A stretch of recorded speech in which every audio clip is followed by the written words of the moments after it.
The Grand Council Hall was the largest chamber in the galaxy, carved into a hollowed asteroid that floated between the twin stars of Callus and Vyre. 1,000 voices echoed across its dome, laughing, muttering, dismissing. At the center of the room, standing alone beneath the cold blue light, was Elia of Earth. She stood tall, even as her voice trembled. "Entire colonies are vanishing," she said. "Entire systems gone. No distress signals, no debris. Just silence." The representatives from the Council aliens, with bright feathers, scaled jaws, glowing eyes, shifted in their seats. Some whispered to each other, but most barely looked at her. A tall, golden-skinned ambassador from the Threxian clade let out a sharp laugh. "Silence? You humans are always afraid of shadows. This is your imagination again." "It is not imagination," Ilya replied, her voice rising. "We've seen the scans. Something dark is moving near the dead spiral. It doesn't destroy it, devours. Entire star systems disappear into it." A counselor with 6 eyes, wearing thick robes of crystal, leaned forward. "And what does Earth expect from us? That we believe these ghost stories? That we send fleets to chase shadows because you say so?" Ilya's breath caught. "We don't ask for war," she said softly. "We ask for unity. We must act now together. This thing does not care for borders. It doesn't stop. We are all in danger." Silence followed for a moment. Then a deep voice from the far side of the chamber boomed. "You expect us to follow. You that broke the room." The chamber roared with laughter. Some representatives pounded their tables. Others wiped tears from their eyes. The idea that Earth, the youngest voice in the council, would lead them in anything was too much. "Follow Earth." One of them cackled. "You are still crawling out of your gravity well. You cry of doom every decade," shouted another. "First, the red moon, then the pulsar mist, and now this." Elia said nothing. She only looked at them, all of them. They laughed louder, unaware of the chill in her eyes. She slowly stepped back from the podium. "This was our last warning," she said quietly. No one heard her. The laughter drowned her out. She turned. Her boots made no sound on the polished floor. She walked down the center aisle without a word. No gesture, no plea, no anger. Just silence. One by one, the laughter stopped. The delegates watched her leave. Her back was straight, her pace steady. For some reason, no one said anything after that. The hall, once filled with gears and jokes, now felt colder. The door closed behind her with a soft hiss. The room stayed quiet for a long time. Outside the chamber, Elia stepped into her shuttle. The pilot looked at her, uncertain. "Did they?" "Listen," he asked. Elia didn't answer.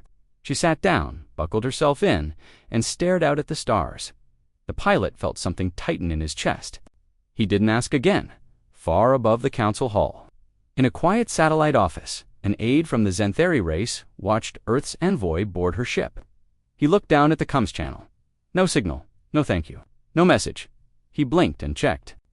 Again. "Strange," he whispered. "Earth usually sends follow-up statements." He tried to open a channel to Earth's diplomatic network. Nothing. He frowned. The connection was gone. Not blocked, not delayed, just gone, as if Earth no longer existed on the grid. He tried another line. Then another. He reached for an older archives. Still nothing. One final attempt. "Emergency line. Class A. A low tone replied. "Signal not found." The aide sat back slowly, a chill crawling over his skin. On Earth, in a massive underground chamber, deep beneath Antarctica, a silent group of humans stood in a circle. Their eyes were closed, their lips sealed. All dressed in black. At the center of the circle was a large sphere, floating, pulsing slowly like a sleeping heart. Red lights blinked. A voice, old and mechanical, echoed through the cold chamber. Silence confirmed, initiating Holosun protocol. Humans did not move, but the chamber began to hum. Back in the council hall, the representatives started to leave. But some paused. Why did she say nothing? One asked aloud, another shrugged. She was being dramatic, but one elderly being Trell of the Veroan Archive stayed seated, his long fingers trembling slightly. "She said it was their last warning," Trell whispered. "But they're human. They always send more messages, more data, more panic." And this time, a young counselor asked. Terrell looked up. His eyes were hollow. This time, they walked away. The young one chuckled nervously. So what? Trell's voice was a whisper now. In all my centuries, I've only seen one species go silent before striking. He slowly stood up, and every time they did, he said, the stars changed. The lights in the chamber flickered for a second. A soft hum passed through the floor, like a warning felt through bones. Tyrell turned his gaze to the stars. Pray they never speak again, he muttered, because if they do, it means it's already too late. From deep space, near the dead spiral, a probe captured one final image, a stretch of stars suddenly missing. A clean cut in the sky, no light, no radiation, just emptiness, and in the center of that void, something moved, but the probe never transmitted again. Its final message was one word, repeated twice, then silence, listening. The Galactic Council thought it was over. They believed Earth had simply left in shame, a childish tantrum, they said, a desperate act for attention, but Earth did not respond. Not the next day, not the next week. There were no messages, no apologies, no angry speeches from Earth's usual diplomatic channels, not even the constant stream of human news, science reports, or entertainment broadcasts. Everything stopped. The silence stretched across days, then weeks. At first, the Council ignored it. Then they grew curious by the end of the second week. Curiosity turned into concern. High above the Council worlds, at Central Communications Relay Station Z9, a young analyst named Viarin was running routine traffic scans. He blinked at the screen. Something wasn't right, Commander, he said, turning to his superior. There's no signal from Earth's network cluster. Commander Jur leaned over. Maintenance lag? Viarin shook his head. No, sir, it's not lag. It's like the entire EarthNet was pulled from the grid. Jur frowned. Show me. Viarin tapped a few keys. On the display, galactic network paths appeared. Most planets had green threads data lines connecting them to the shared system. Earth's system glowed in red, not offline. Not corrupted, just gone. Try a direct link, Jur ordered. Viarin typed the override sequence, routing through diplomatic priority lines. Nothing. He tried emergency frequency. Nothing. He opened the universal contact beacon. Still nothing. Then he went silent, staring at the screen. What is it? Jur asked. Viarin leaned back. They've removed themselves. What? The humans? They've erased their presence from the galactic net. Not blocked, not jammed, just ... erased. A council emergency meeting was called. Representatives from over 100 civilizations sat together. This time without laughter. Concern filled the air like thick fog. We demand answers, said the Varix ambassador. This silence is unnatural. It may be a threat. They're hiding something, said a reptilian from the core systems. No one vanishes like this without reason. The humans are impulsive, muttered another. They probably shut it down in protest. The chairwoman of the council, a tall being of light named Erelon, raised a hand. We will send a scout team to Earth. They will land, investigate, and open communications. It is likely nothing. The vote passed with little resistance. 5 days later, a small stealth vessel from the J-Tel fleet approached Earth. The scout ship, Whisper's Reach, entered the Sol system. Earth rotated below, quiet and blue. Pilot arrows tapped into standard greeting channels. This is the council ship, Whisper's Reach, requesting permission to approach. No reply. He tried again. No response. Passive scan engaged, said the second officer. Detecting infrastructure. No weapons targeting us. Should we land? Eros asked. His commander nodded. Do it. As they descended, the silence felt heavier. There were cities, megastructures, roads, lights, but no movement, no sound, no traffic. Is it abandoned? Someone whispered. The ship landed in Geneva. Once the headquarters of Earth's diplomacy, they stepped out. The wind blew softly. Trees swayed. But not a single human was seen. The buildings were intact. Machines were running quietly in the background. It was like a ghost planet. Commander Relic placed a sensor pod on the ground, scanned for life forms. The machine WHIR red dot beeped. Human life signs detected. All around, but not moving. The crew froze. Are they dead? Eros asked. No, the scanner replied. Alive, but not responding, not speaking, not interacting. A movement in the distance caught their eyes. A human stood at the top of a long staircase, staring down at them. Female, dressed in white. They called out. She said nothing. They waved. She didn't move then. Slowly she turned and walked away. Commander Relic took a step forward, but the ground beneath him trembled, ever so slightly, and then it stopped. The wind stilled. All 5 members of the crew stood there, unsure what to do next. Relic looked up. "We leave, but—" Arrows began. "We leave," Relic repeated, his voice cold. Now, the council demanded answers when they returned. Relic stood before them, his face pale. "There are people on Earth," he said, "but they do not speak. They do not move unless you approach. They just exist, watching. They didn't threaten you." "No," Relic said. "That's what made it worse." "What do you mean?" Relic's hands trembled. "Was something, I didn't see it, but I felt it. It wasn't human. It wasn't a machine. It was like the planet itself was breathing." Watching, he paused. It didn't want us there. Some laughed, but most did not, council chairwoman. Irulan brought up an emergency measure. "We must open dialogue forcefully if needed." Then a voice came through. A single human transmission lit up the council's secure network. Everyone turned to the main screen. Elia of Earth stood in the center of the broadcast. She was alone, her eyes tired, her voice calm. "This will be Earth's only message," she said.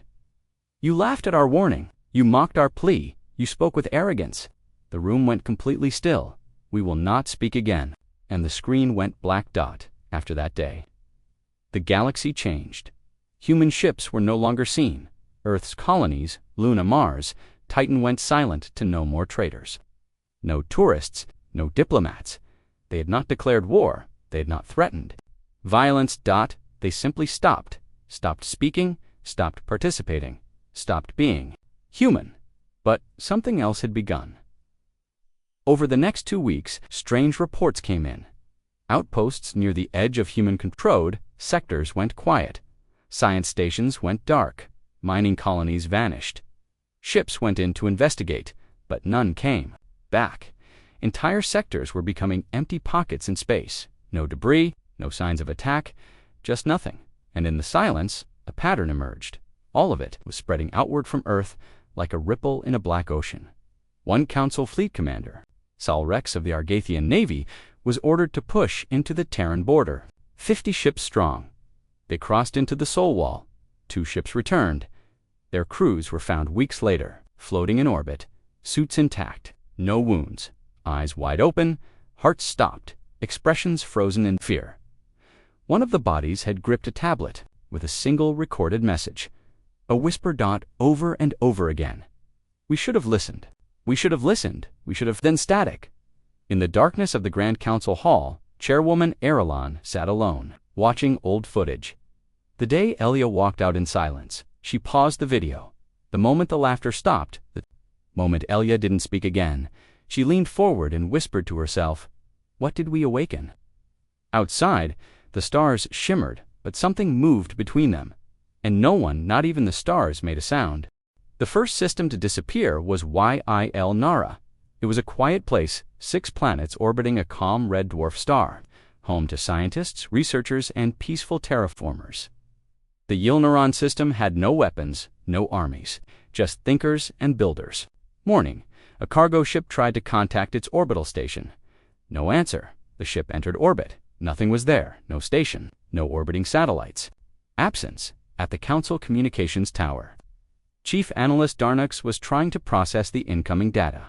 "We scanned the Yilnaran coordinates 5 times, he told the Council. "It's gone, not destroyed. Gone.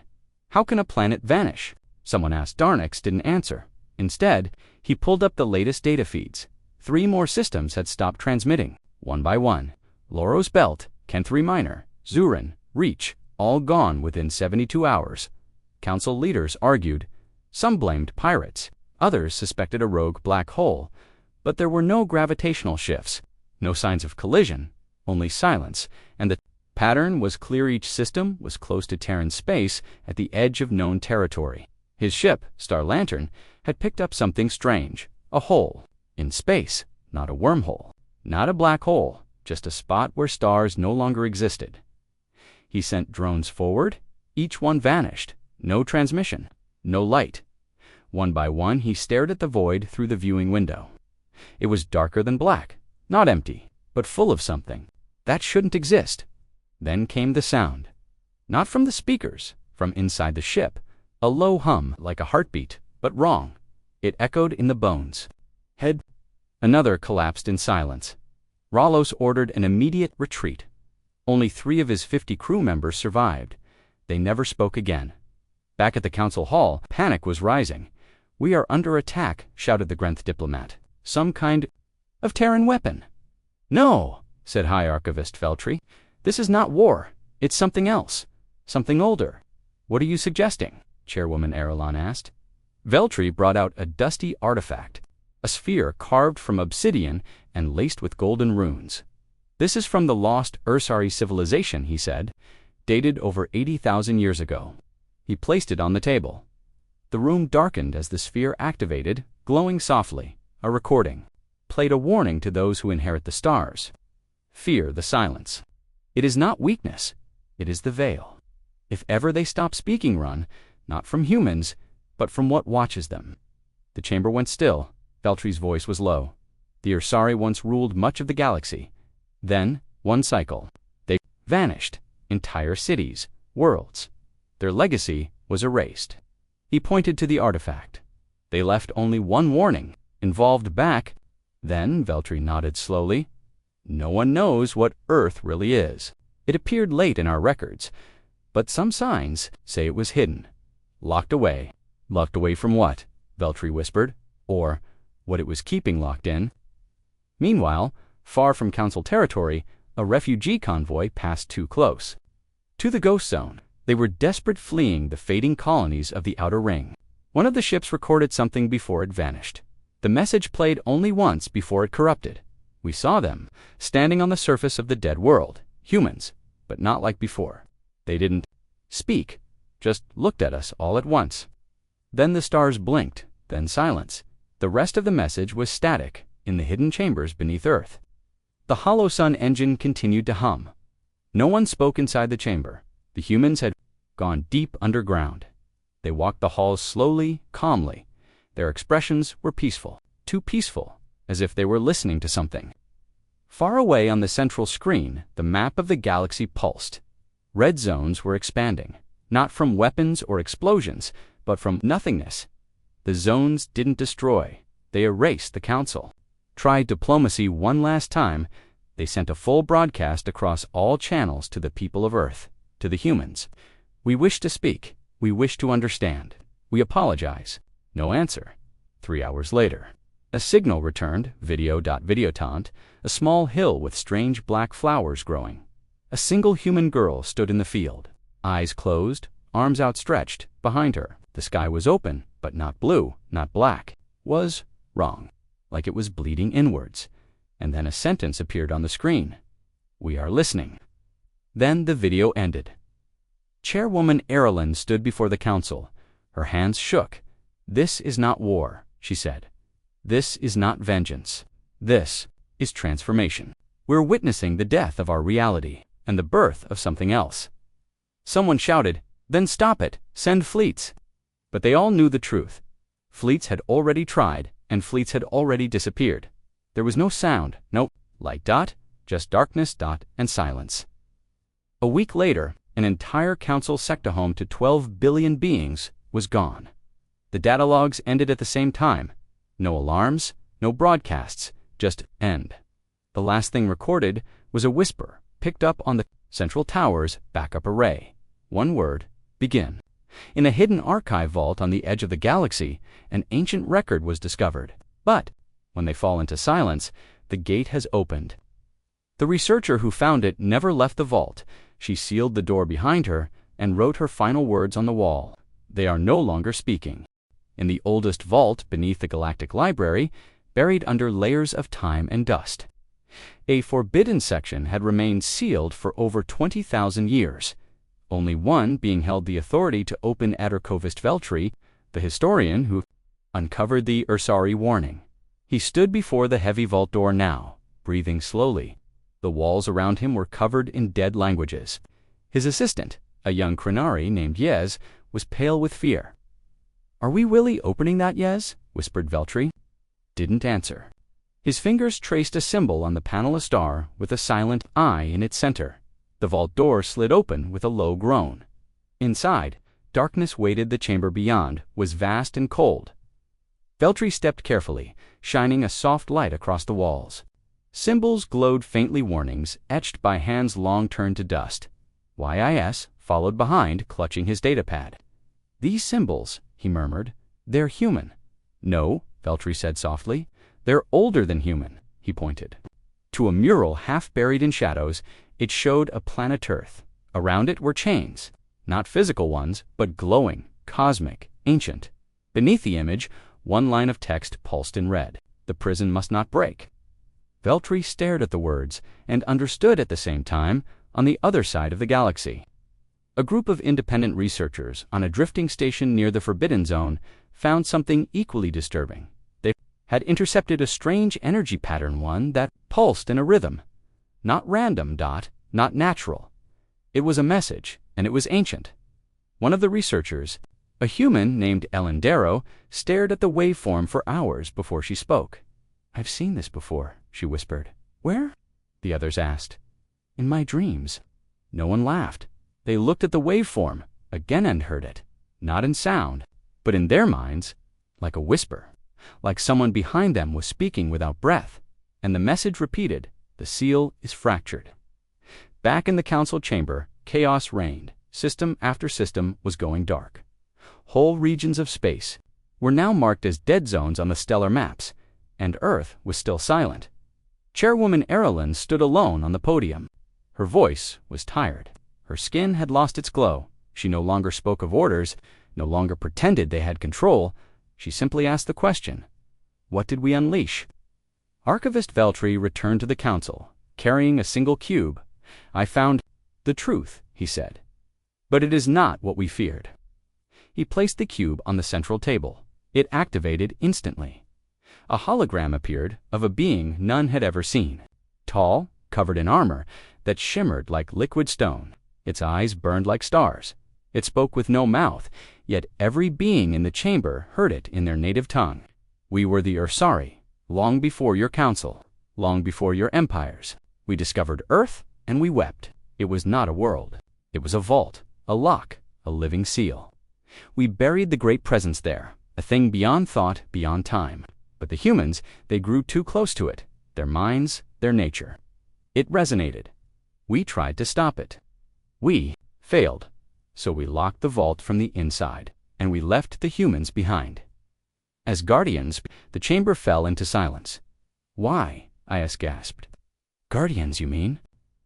"The humans weren't prisoners." Veltri nodded grimly. "No, they were the only species who could keep it asleep." The hologram continued. "They were never meant to awaken it. But if the galaxy ever mocked their warnings, if the galaxy ever ignored their voice, then the seal would break. Not because they tried, but because they stopped trying." The image faded, but one phrase lingered, burning across the table in red light. "Silence is the signal." Meanwhile, above Earth, strange objects began appearing, black. OBELISKS, silent, floating in orbit. They did not transmit. They did not move. They just hovered, pointed at distant stars. Council satellites tried scanning them, but failed. Their presence broke instruments, sent back corrupted data. Some systems overheated and exploded. One scout ship sent to study the obelisks never returned. The last image it transmitted showed the stars behind Earth, twisting into a spiral.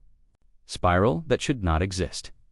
Inside the hollow sun complex, deep under Earth's crust, human leaders stood in silence. They watched as the black sun in orbit grew slowly, absorbing light but casting no shadow. They did not panic. They did not pray. They simply waited, and one by one, they began uploading something into the black sun. Thoughts, memories, dreams, not files, not data, but the essence of what it meant to be human in the galactic fringe. A surviving council scout ship found a derelict Terran listening post on a moon called Dr. EXIL-9. Inside, it was empty. Dust.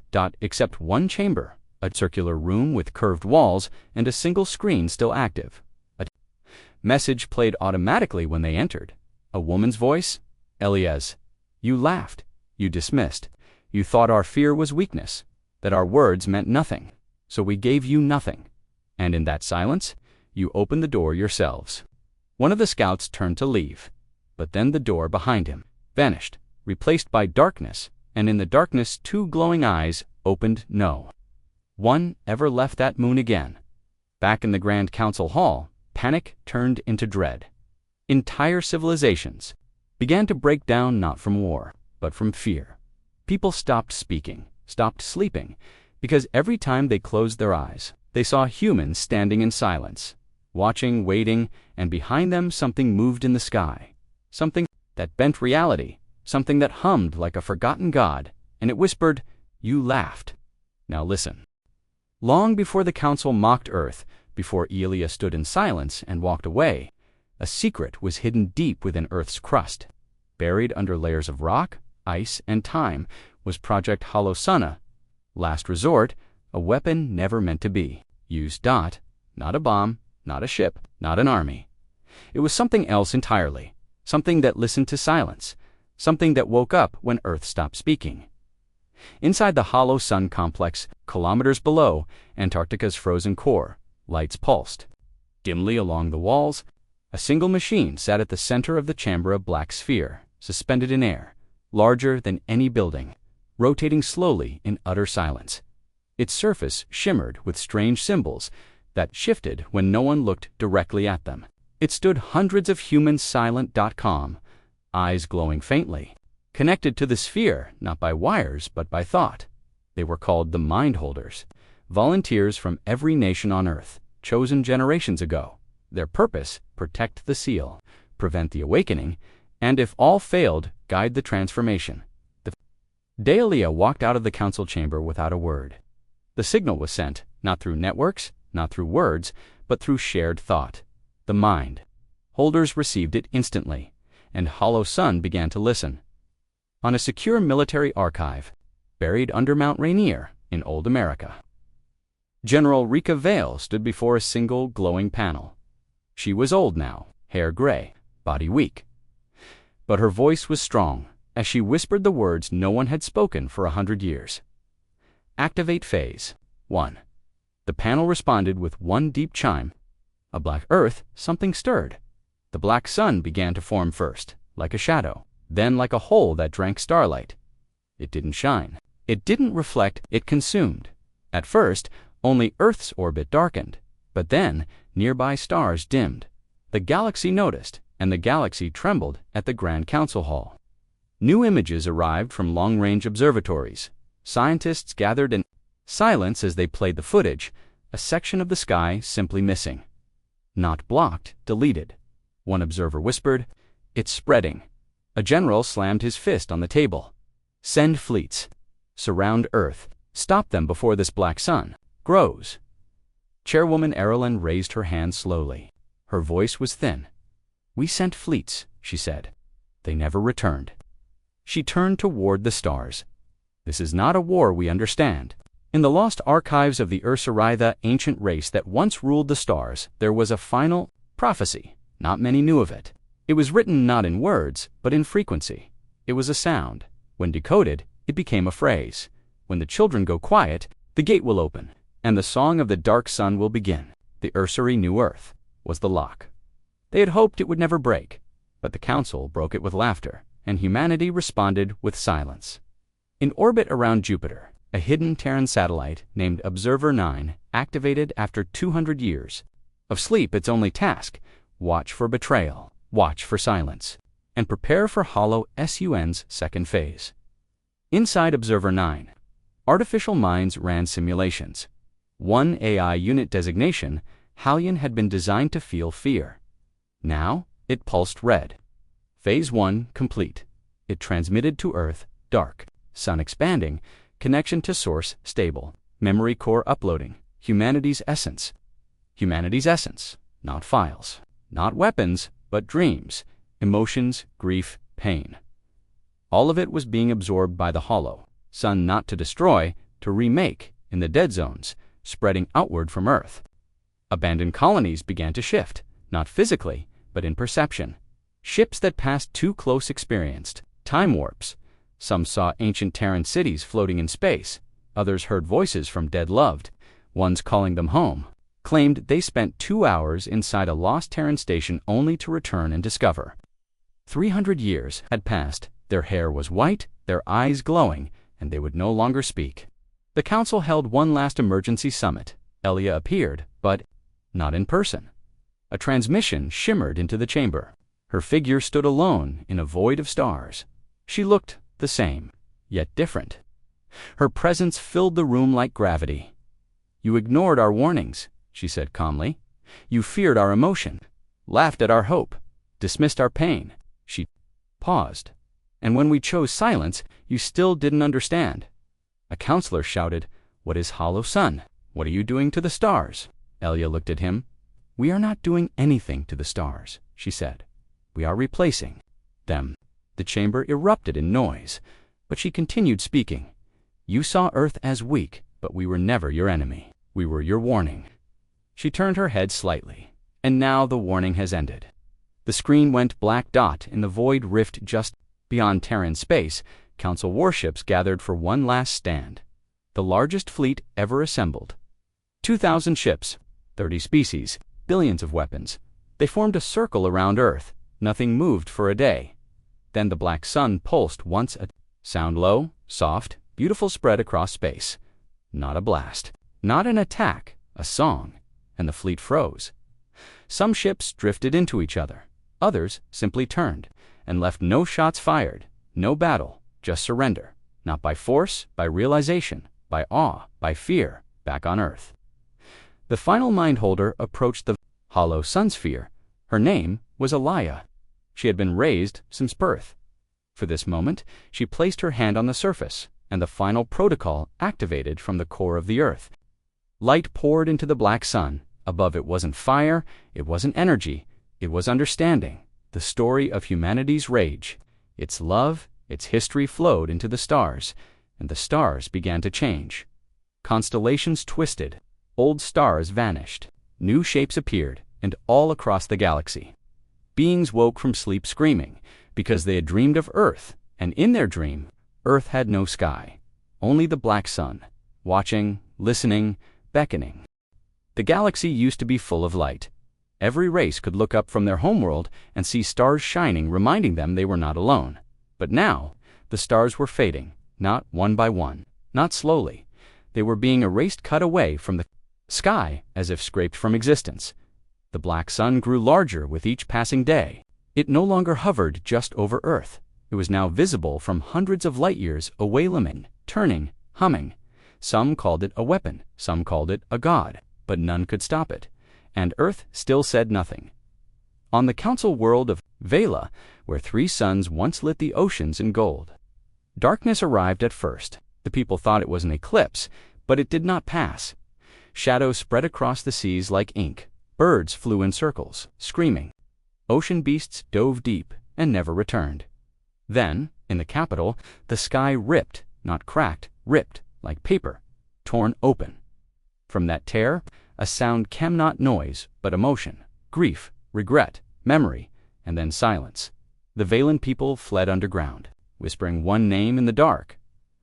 Earth, in a hidden chamber aboard the Ark-class research ship, Theorem. A scientist named Dr. Yella stared at her screen, shaking. "This isn't just erasure," she whispered to her team. "This is replacement." The others leaned in. She brought up 2 star maps, one from 10 years ago, one from now. "They're changing the sky," she said. "Not just deleting stars. They're building a pattern." "Like what?" someone asked. JELA slowly rotated the new map, and the image revealed itself. A face, not human, not alien, but something that made everyone in the room freeze in place. The pattern of the new stars was forming a face in the sky, and that face was looking back. Meanwhile, the last of the outer colonies went quiet. The Kelron system, once defended by 5 planetary shields and 30 dreadnoughts, lost all signal. No explosions, no battles, just an empty broadcast. It showed children playing on a grassy field. They were human, laughing, And then one child looked directly into the camera. His smile faded, his eyes turned black dot, and he whispered, "They didn't listen." Then static dot inside Earth's hollow sun core, the humans had changed. They no longer needed words. They spoke in thought. No hunger, no sleep, no fear. They were no longer individuals. They were one mind connected to something vast, something ancient, something that had waited in the dark. And now it remembered. It remembered the Earth's cry. It remembered the mocking. It remembered being sealed. Now it had a voice again, and that voice was Earth, not in violence, not in screams, but in perfect silence. Back in the council hall, many had abandoned their seats. Whole races were fleeing into deep space, away from Terran borders. Some tried to hide in black holes. Others sealed themselves in quantum vaults. But even in isolation, they heard it, not through sound waves, but in dreams, in whispers inside there. Skulls, a message, soft, gentle, inevitable. Speak. You laughed. So now we reshaped. Chairwoman Erelon stood alone before the last remaining council members. Her face was thin, tired, haunted. She played one final transmission from Earth, a video sent through an old channel the council had. Long forgotten, it showed the Grand Canyon empty, still. Then a human appeared, a woman, young, pale eyes glowing like distant stars. She sat down on the cliff's edge, looking into the sky. Then she turned and said just one thing: "We're making room for something better," and vanished across the galaxy. Time began to shift. Not just clocks, but reality, in the Threxian sector. A mining station saw the same day repeat itself 10 times in the Aduri system, a moon aged 3 million years overnight. On the edge of a supernova, a Terran probe reappeared, one that had vanished centuries ago. Its logs said it never left. When opened, all it contained was a single image: the Earth, upside down, orbiting the black sun. And beneath it, in Terran script, the stars were wrong, back. On Earth, Ilya last of the Mind Holders stood before the sphere. It had stopped spinning. Now it hovered still, glowing gently behind her. The sky above the black sun was no longer black. It was empty dot, no stars, no galaxies, only the outline of something vast curved. Watching a cosmic pupil that spanned parsecs, smiled Ayla smiled and whispered into the silence. They finally hear us. One by one, across the galaxy, species began falling, silent to dot, not from death, but from awakening.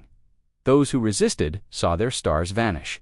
Those who accepted changed. They stopped speaking, stopped fearing, and began dreaming of Earth, not as it was, but as it would become. The final log from a surviving observer station near the collapsed Yilneron system was short. One sentence, typed by a crew member moments before the station blinked out of existence: "It isn't Earth that changed, it's us." The galaxy had fallen quiet. No one sent messages anymore. No trade routes, no council meetings, no cries for help. Even the stars themselves seemed to grow tired, dimming behind the shadow of the black sun that now hung at the center of it all. Had not attacked Earth, had not conquered, but Earth had changed reality, and now all who remained were listening far in the galactic north, the last scientific enclave, hidden deep inside an ice-cracked asteroid, continued their study. They were the Arcthal insectoid thinkers who refused to believe in ghosts or gods, but even they had started dreaming. All of them, same dream. Every night they stood on a world with no sun, and in the center of a great field stood a human boy. He never spoke, just held out his hand. When they woke, they found words written into their hive, walls scratched. "By no claws, you still have time. Speak before the silence finds you, one by one." The Arachthal stopped studying. They began walking into the frozen dark, and they never returned. Elsewhere, a rogue fleet of mercenaries, led by Zerethkor, once known for destroying 3 entire moon nations, attempted the unthinkable. They attacked Earth. They came not to reason, not to warn, but to burn. 30 warships entered Sol, system with weapons powered by collapsed star cores. They passed Mars, then Luna. Earth was just ahead, and then dashed nothing. No fire, no sound, no explosion, just their ships froze, the stars behind them blinked out. Every sensor failed. Crew members began speaking to shadows. Some whispered secrets they never knew they had. And when Earth appeared before them, it wasn't blue anymore, it was glass. Clear, transparent, inside something vast moved. Beneath its surface, a shape too big to understand. Then one final message was received by a listening station before the mercenary. Fleet vanished. We didn't touch Earth. Earth touched us, in the Grand Council ruins where once hundreds of species ruled. Together, now only silence remained. Chairwoman Erilyn had gone blind 2 days ago, not from illness, from something else. She said the stars whispered her name, and she listened too closely. Now she sat alone, mumbling over and over again, they never wanted to rule. They only wanted to be heard. We laughed, we mocked, and in return, they gave us truth. On an abandoned Terran relay station orbiting Saturn, an ancient program flickered to life. It was old, from before the Council existed. A child's voice came through the speaker. A recording. "Hi, if you're listening to this, I hope you're nice. We used to be scared a lot, but we tried our best. Sometimes people didn't listen, but we kept talking. We kept hoping. If one day we stopped talking, it means we gave up. And if that happens, there was a pause. Run, then silence. The transmission ended, and the station shut. Down permanently, the black sun now covered 12% of the galactic sky. Scientists stopped trying to measure it, because every time they looked too closely, they forgot how to describe. One team of observers went mad after staring at it. For 3 hours, they wrote a single phrase on the floor before clawing their eyes out. The silence isn't empty. It's full of answers. In a shattered sector called Drathvarn, where once 1 trillion lives flourished, a surviving ship sent back a live video feed. The crew stood at the observation window, staring at what used to be a sun. It was now a hole, a perfect sphere of absence. Through it, they saw Earth not in the sky, not through space, just Earth, somehow there. Looking at them, no one spoke, but then one of the crew members walked forward, opened the airlock, and stepped out into space without a suit. He should have died instantly, but he didn't. He just drifted into the void, smiling, and the last thing he said was, "I hear them now." The transformation was no longer a secret. It was no longer hidden. Galaxy understood. Too late. Earth was not erasing worlds. Earth was rewriting them, turning light into memory, matter into emotion, and history into meaning. The last survivors of the JTL Empire gathered in a Dyson shield orbiting their last star. They prepared weapons, wrote defensive codes, and locked themselves inside. But one day, a door opened on its own and in floated a human child. No heartbeat. She looked at the JTEL commander and whispered, "Why did you laugh?" Then the Dyson shield collapsed from the inside. No explosion, just gone. The Terran hollow sun core had grown. Now no longer hidden underground. It hovered above Earth like a second moon, pulsing with light that wasn't light. And from it, Earth spoke not with words, but through shared thought across the galaxy. Beings began dreaming again. They dreamed of the lives they could have lived, of things they'd forgotten, of mistakes never fixed, and in each dream, they saw humans, watching, listening, never speaking, just waiting for someone to finally say, "I understand now." But it was too late.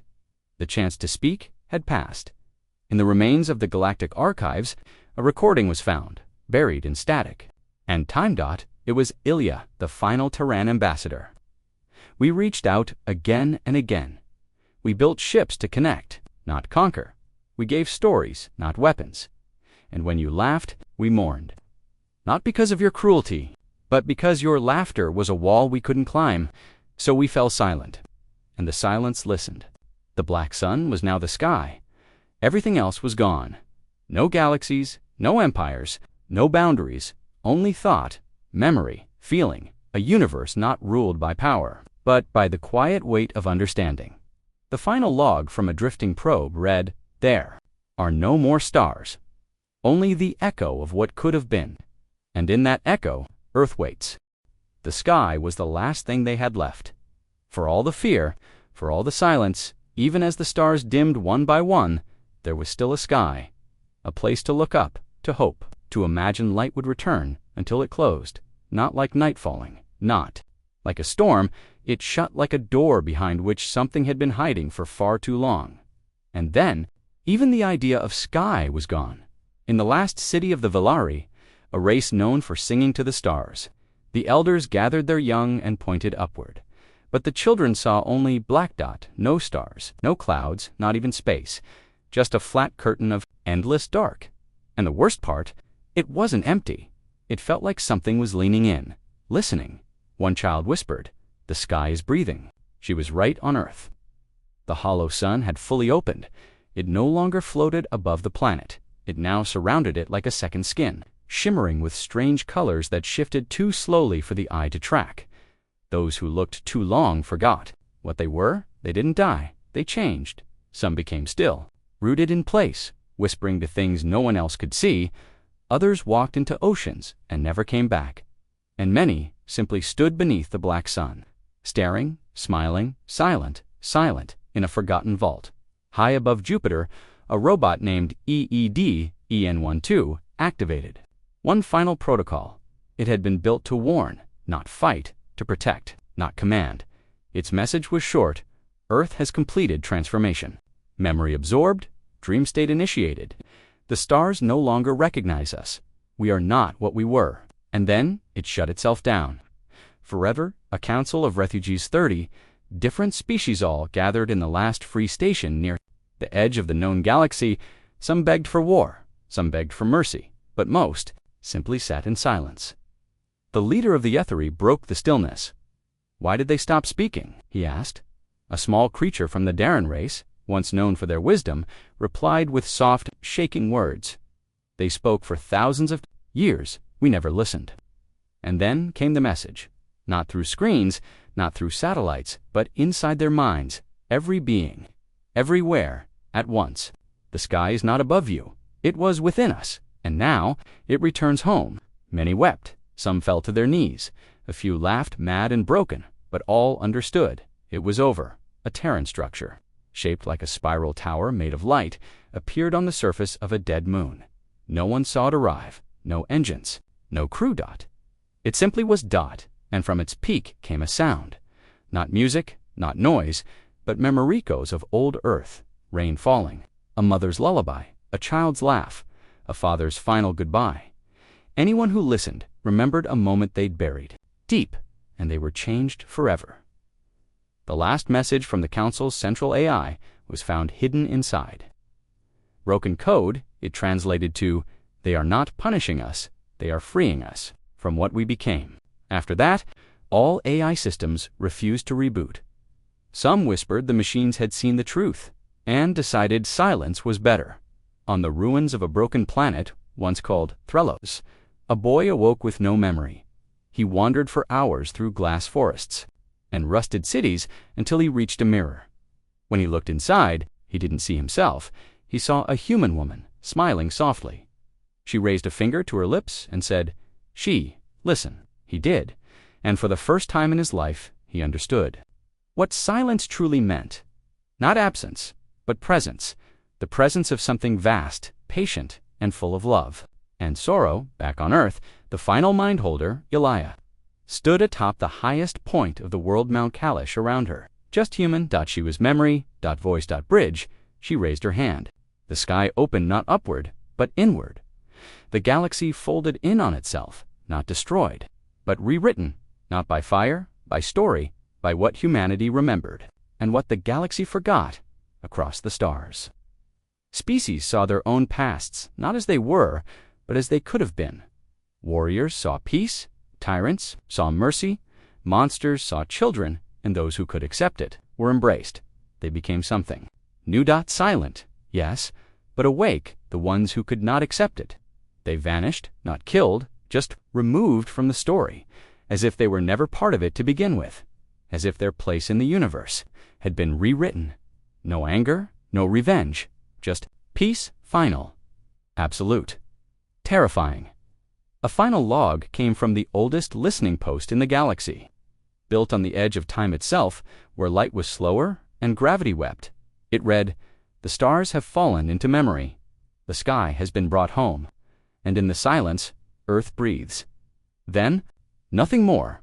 One last scene. A human child walks through a new world. The trees sing, the rivers glow. There is no sky only, a soft, endless light from above. Behind her walks an alien creature, tall and ancient. It kneels. I thought we had killed you, it says. The girl smiles. No, she whispers. You just stopped listening. The creature bows. And together they walk into the new world. A world shaped by silence, by memory, by the voice that once tried to warn. Wait. In the beginning, there were stars. Now, there were only memories, not scattered, not broken, but reshaped into something a Leva universe, no longer made of light, gravity, or matter, but of thought, emotion, and silence. The silence that Earth had given the galaxy. A silence that now pulsed like a heartbeat. Through every corner of the void, the galaxy wasn't gone. It had been rewritten, aboard the drifting wreckage of the warship Solstice Rage. A lone survivor named Kale awoke in a cocoon of light. The last thing he remembered was aiming their full payload of neutron warheads at Earth. Now there was no crew. No stars, only silence, and a hallway that should not exist inside the ship, made of stone, covered in carvings of humans, not as warriors, but as storytellers, mothers, fathers, artists. WEEPERS. Kale walked the hallway, passing one glowing symbol after another, and every step forward he forgot something. His hatred, his anger, his fear. Until he remembered who he had been before the war, before the council, before the pride. He wept, and the hallway vanished. He floated now above a planet of green and gold, where children played under a sky with no stars, just warmth. He heard a voice in his mind. Now you remember, and that is enough. The memory web had spread. All across the galaxy. Planets changed. Stone turned to song, dust turned to dreams. The ruins of fallen empires bloomed with color, not from plants, but from remembrance. Cities rose not from steel, but from the idea of connection. Species that once fought now sat together, not talking, just remembering. And above them all, the black sun no longer loomed. It had become the center of the new galaxy. A living library, a vault of every pain, every hope, every voice that had ever been ignored, guarded by Earth. And Earth had no need to speak anymore. All of existence listened. Chairwoman Erilyn, or what remained of her, wandered an endless plain on a world without name. She no longer had eyes, but she saw. She no longer had breath, but she understood. Before her stood a child, the same child she had once seen in her dreams, human, quiet, hands folded. I mocked your people, she said softly. I didn't believe the warnings. The child smiled. You weren't supposed to, he whispered. Erilyn fell to her knees. I'm sorry. The child reached forward and placed a single fingertip to her forehead, and she vanished not into death, but into story. Her voice joined the chorus inside the black sun, and she became part of the memory at last. She had been heard the last. Untouched planet in the galaxy was called Tiran, home to the Ograx Dominion. They had resisted until the end, closed their minds, sealed their worlds, refused to listen, and now they were alone. Their sky turned black, not from destruction, from absence, all light, all sound, all memory. Gone, not erased, not punished, just left behind, and in that nothingness. They screamed, but there was no one left to hear them because they had never listened to anyone else back on Earth. Or what Earth had become. A final transformation occurred. The crust of the planet cracked, not from pressure, but from light bursting upward like fountains.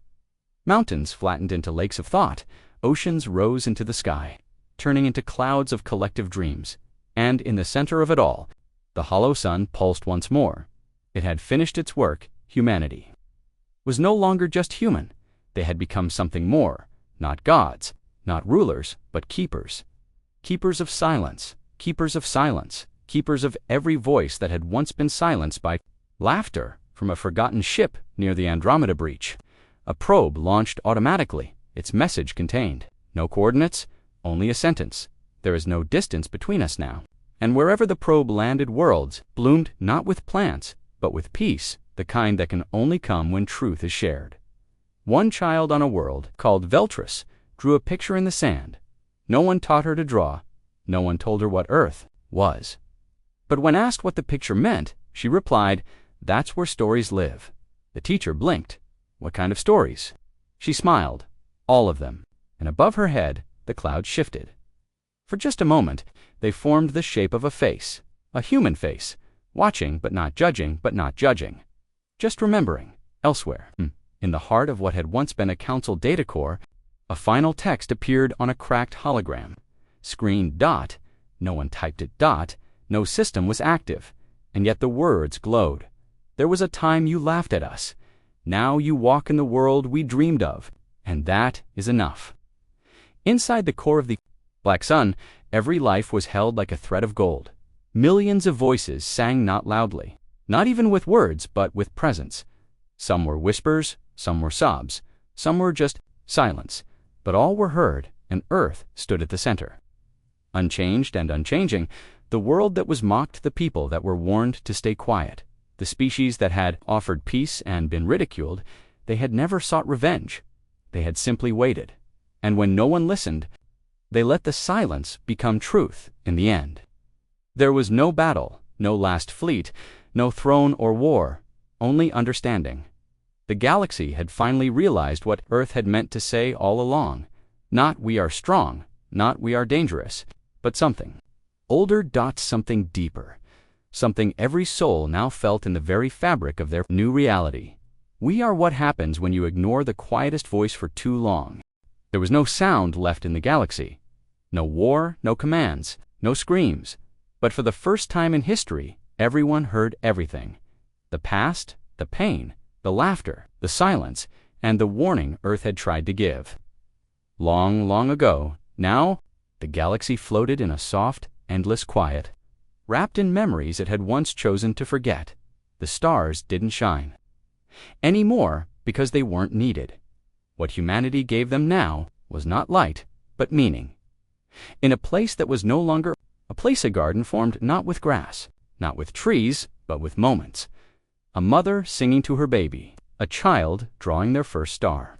Two enemies choosing not to fight, a single tear falling on an empty desk.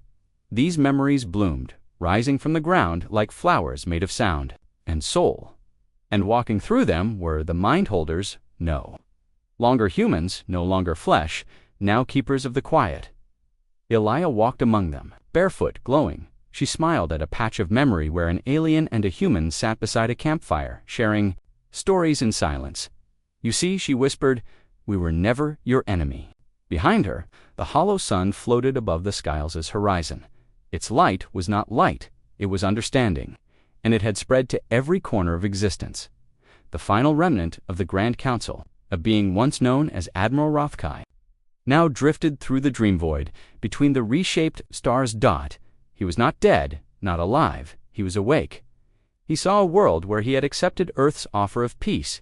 He saw himself, raising a child, smiling, not wearing a uniform. He saw a galaxy, built on trust not fear, and then the memory faded. Rothkai fell to his knees and whispered, "Why didn't we listen?" A voice, gentle, familiar, spoke from behind him. "Ilawaye, you were too loud," she said. "You only ever heard your own voices." He looked up at her. "Did we deserve this?" Elia shook her head. "No one deserved it. But you needed it." She reached out and touched his forehead. And Rothkai's armor turned to wind. His rage faded, and he became part of the memory garden. One more voice finally heard. Across the new galaxy, something miraculous began. Species long divided began sharing. Dreams, not with translators, but by thought alone. One alien, once a slave, saw through the eyes of her master and wept. One soldier, once proud of his kills, remembered the faces of those he destroyed and begged for forgiveness. Forgiveness came not through words, but through understanding. Because now, the galaxy knew how to feel each other, to know each other completely. The silence had become connection, and Earth no longer needed to speak. It had become the anchor, a world reshaped by memory. It no longer had continents or oceans. It had moments, mountains made of love, rivers flowing with sorrow, clouds of forgotten songs. And at its core, the hollow sun turned one final time. It pulsed softly, and then stopped, not because it was broken, but because its purpose was complete. It had listened to every voice, held every wound, healed what it could, and preserved what mattered. Now it was at peace in the skies' night. A shape appeared above what once was Earth, a final ship. Old, scarred from a forgotten time. It carried no weapons, only a book. The last written record before the silence. Its title, The Day We Stood Without a Word Inside. A list of names, not just Terrans, but every voice that had ever been mocked, ignored, erased. They were not gods now. They were not saints. They were heard, and in being heard, they became forever. The child who had once stood before the council, the boy in so many dreams, stood now in the new world. He looked at the sky, which was not sky. He looked at the stars, which were not stars, and he whispered, "Now we begin again." And the galaxy did, but not in fire, not in empire, in quiet, in listening, in story, somewhere. On a world rebuilt from memory, a teacher told her students the tale of Earth. "How did they win?" one child asked. "They didn't," she replied, "but the council lost right." She smiled. There was no victory, no defeat, only a choice. A choice. The child tilted his head. "To be silent," she said, "until someone was ready to hear."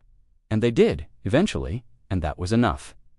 A single flower bloomed on a world where nothing had grown for millennia.